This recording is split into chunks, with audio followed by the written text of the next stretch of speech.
So here we are back at the watershed again. When we deforest the upper watershed, we have loss of soils above and flooding down below. So understanding where you are in the watershed will tell you what kind of events and conditions you need to design for, and where you need to start to improve your conditions.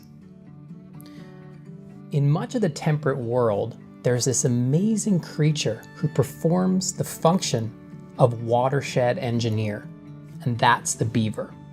The beaver builds dams in the waterways and slows the flow of water, trapping sediments and filling the watersheds with sponges that slow and sink the flow. That's what the watershed looked like when European colonization happened, and as Europeans moved across this continent, they hunted and trapped the beaver at every turn.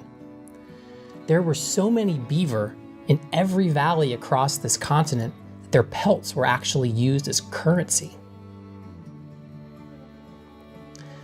But when the beaver were removed, the watershed and ecosystem were never the same.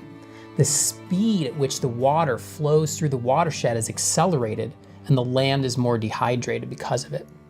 But as permaculture practitioners, we can take on the function of the beaver and restore the hydrologic cycle to enhance the health of the entire ecosystem. You may have noticed that OSU's mascot is the beaver. This seems a fitting emblem to me. So in order for us to take on the function of the beaver and restore the watersheds, we need to start at the top.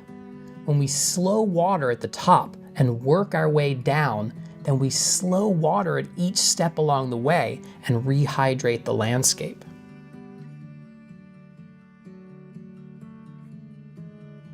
If we begun at the bottom of the watershed, we would need to build massive structures to intercept the swift and powerful flow. But when we start at the top of the watershed, smaller structures will do the job to slow, sink, and spread the water. So in permaculture, we become the beavers, the watershed restorers. This is needed in Haiti and 1,000 other places, and this is a very tangible way to restore the health of communities and the planet.